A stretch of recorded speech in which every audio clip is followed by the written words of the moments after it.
Pet adoptions are on the rise due to the COVID pandemic. Many are finding that furry friends are great companions to get through this tough time. We talked about adoption rates and the mental health benefits of welcoming a new pet with Dr. Stephen Hansen, president of the Arizona Humane Society, and TRACY HOWELL. She's a therapy cat owner. Thank you both for joining us today. Doctor, we'll start with you. More people adopting pets during the pandemic? During the pandemic, Ted, our adoption center at our Nina Mason Pulliam campus for Compassion at South Mountain has been so busy. We use a virtual matchmaking process and set appointments, and we are very busy during this time. What are you hearing from people who are looking for pets?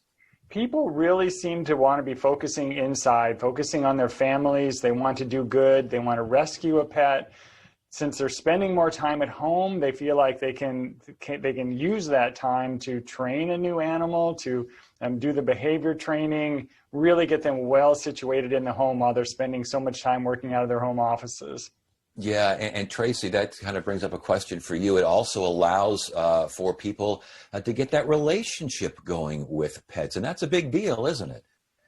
Yeah, it really is. And if people were interested, like, as you build your relationship with your pet, now would be a great time to become a pet therapy team or start volunteering with your animal.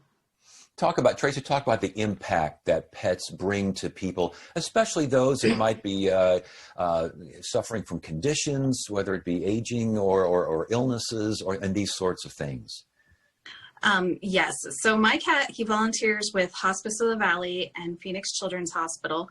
And at Hospice of the Valley, it is so amazing to see how people who have dementia or are just simply in the process of dying just light up when they get to see a cat again. And usually it's for the last time, and they've loved cats their whole lives.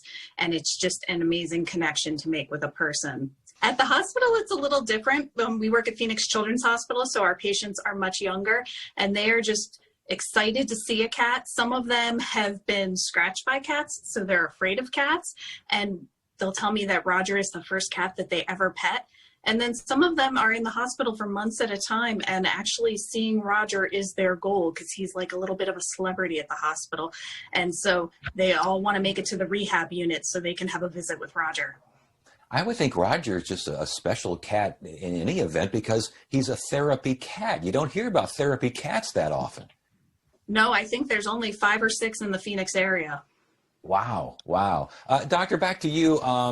So lots of business going on here, lots of adoption. That's a great thing. What does it mean as far as the supply of shelter animals? So what's happening is that we have the lowest number of animals available at any given time as we've ever had since I've been here in the last 7 years. It does mean that we have animals that are being put on our adoption floor on a continuous basis. So I encourage viewers to check our website and see who is available and schedule a virtual appointment because they move so very quickly.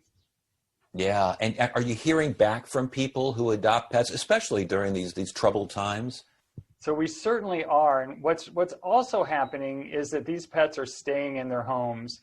We have a very open adoptions process. If it doesn't work, if you've got another dog that doesn't get along with your new dog, we always encourage you to bring the pet back because we can find another home.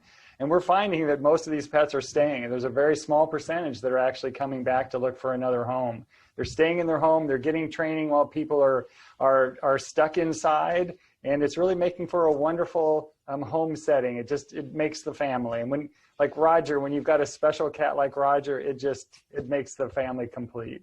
Oh, I'm sure it does. TRACY, back to you. We talked about those maybe with some physical problems and how they're helped with Roger and other therapy animals. What about those who are suffering anxiety, those who are having some mental issues?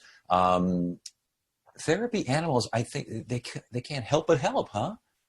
No, I mean, they really can't. People tell me all the time how they just feel so relaxed when they're around him. He is a pretty cool cat. He never really gets worked up about anything. And they say that he is just what they need. He is like a dose of anti-anxiety.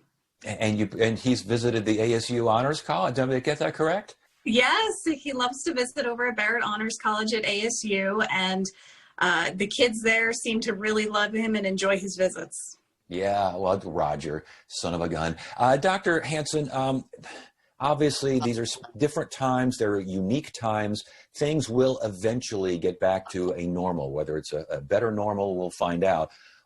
But has our relationships, is it changing? Is this helping change the relationship between people and animals? So I definitely think that it has, Ted. It's really raised awareness for adopting a rescue pet, but especially for fostering. So the foster animals are also moving out very, very quickly. Today we have about 400 animals in foster. So thank you to the foster families out there and anybody that wants to foster. We actually have more people that want to foster than we have fosters. So the community is stepping up. They're embracing foster, they're embracing adoption, and they're really completing their families. And you said you have a new facility under construction? We have a new facility that we will break ground. Actually, next fall is when the groundbreaking will actually happen, and it will replace the Sunny Slope facility. It's down by the Phoenix Botanical Garden and the zoo right across from Papago Park. Oh my goodness. Well, that's a convenient location for a lot of folks. Dr. Hansen, thank you so much. Congratulations on the good work you do and the fact that it's nice to see perhaps not as many cages filled, huh? Absolutely. And they stay for such a short amount of time. They come in, we put them in new homes, and families are now complete. We just couldn't be happier. Well, thanks for joining us, Doctor. And Tracy, thank you for joining us as well. And give our best to Roger. We will. That is it for now. I'm Ted Simons. Thank you so much for joining us. You have a great evening.